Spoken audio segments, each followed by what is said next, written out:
Well, welcome back. I'm Keith Reynolds, host of Talk Exchange Radio, WTR. You are listening to Morning Coffee, and our hot topic for this morning is it's a little bit different this morning. We're going to talk about we're talking about the home improvement industry and some of the things out there that, well, I guess you know what, it's holiday time. People start doing their kitchen and stuff like that, and so we're going to talk about, as far as when you do some type of remodeling, bang, it's the best bang for your buck.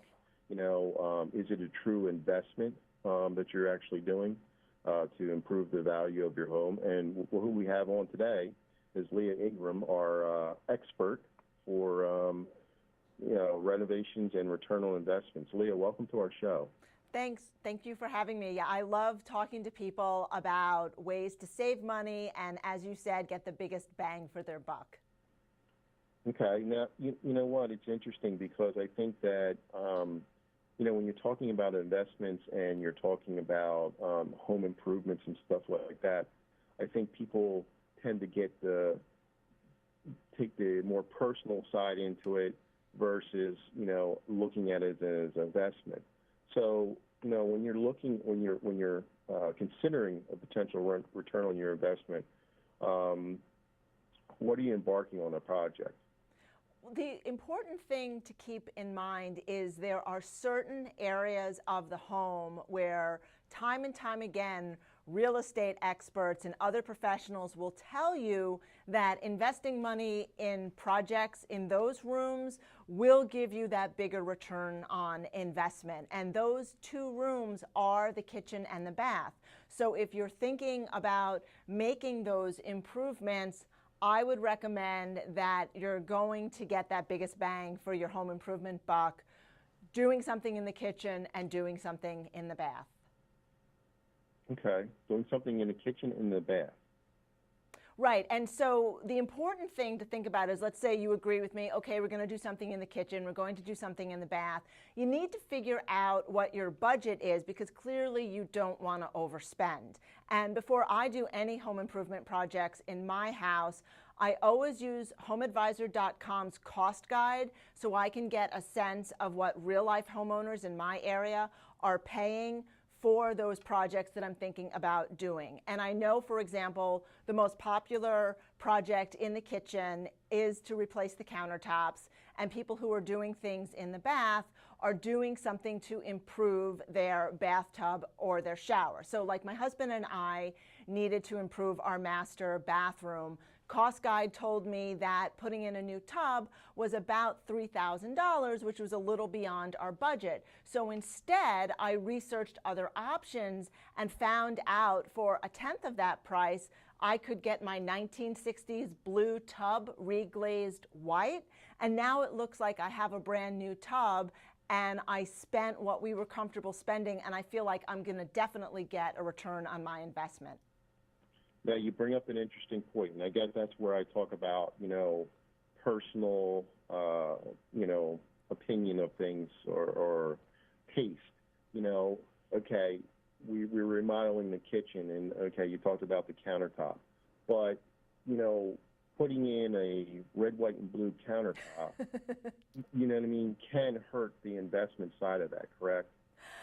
Yeah, I mean, I guess unless you live in Philadelphia and you're all about, rah-rah American patriotism. No, I'm just kidding. Yeah, you want to look at something that's going to be a neutral, that is going to be well accepted. And actually, a friend of ours who works in real estate recommended when we were starting to renovate our house, let me come in, let me walk through with the things that you're thinking about doing, and I can tell you, what homeowners look for. Not that we were planning on selling our house, but you do sort of have to have that long-term thought process going on because you don't know if you're going to get transferred to a new job or you're going to suddenly decide to downsize. So you want to make choices that will fit with your personal preferences, hopefully not the red, white, and blue countertop, but which you will also find are worthwhile if you do have to go and sell your house. Okay. So now how do you determine the cost versus the value for the home project. Right, absolutely. To me, value is sort of a subjective term. I mean, there's value as far as your budget goes, and then there's value as far as will you get enjoyment out of this. I think what's really important is staying within that budget. So, for example, according to Cost Guide, the average kitchen renovation is $22,000, which is a lot of money. I'm not denying that. And maybe not every homeowner has $22,000 to do a full kitchen reno. Well, you could just replace the countertops, which averages about $3,500. Or if you don't even have $3,500, maybe what you want to do is update the hardware, you know, the pulls on the cabinets or the drawer knobs. You know, that can give your kitchen a whole new look, and you haven't invested a lot of money, which can give you that value that you're looking for without blowing your budget. Okay. Now, I mean, is you know, $22,000? I mean, do you feel that that technology kind of plays a part in that, as far as like the high-end stuff, as far as like appliances and stuff? Or are you saying $22,000 just for like materials?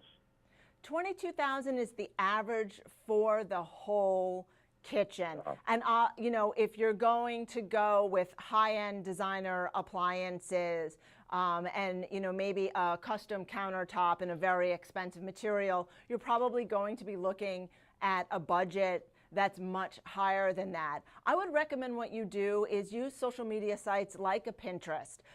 You know, watch those home renovation shows on HGTV, get your ideas of what you like, and then when you bring in a contractor, you know, you can talk about what are my options within my budgets. And, you know, for example, we hear a lot about people using granite, but quartz is also a countertop option. It may fit your budget better than granite. I mean, I don't have the square footage of exactly what they cost, but, you know, there are ways to get the look of a brand new kitchen or a brand new bath within everybody's budget.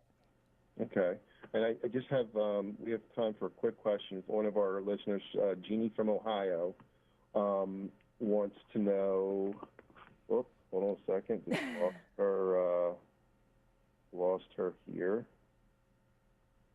Okay, Jeannie wants to know, you know, because of the family unit, it's kind of changing nowadays. Not a lot of families are sitting down at dinner. Is that affecting the style of the way people are doing their kitchens? That's really interesting, because I don't see that families are not sitting down to eat dinner. What I'm seeing in the kitchen is people still doing that sort of open concept, so that, you know, whether they're serving dinner to their family or they're entertaining their friends, whoever does the cooking in the family doesn't feel pigeonholed and away from the activity of the rest of the house. Yeah, and I'm assuming you mean opening up kitchens, like, because that's what I did. I opened up. Usually the family room years and years ago was separate from the kitchen, and I think when we removed the wall, so now it's one big open space so you can talk while you're cooking. Exactly, and that's the whole notion with open concept. Okay, cool. So, Leah, where can we find some more information on this very interesting topic? Sure. So if you're looking to get matched with a contractor to do a home improvement project, I would recommend homeadvisor.com, and then for budgeting, check out HomeAdvisor's Cost Guide. Okay. Well, I want to thank you so much for coming on our show this morning for the hot topic. And for you listeners out there, check out the information that Leah was talking about, the address, and we'll be back in 30 seconds after a commercial break.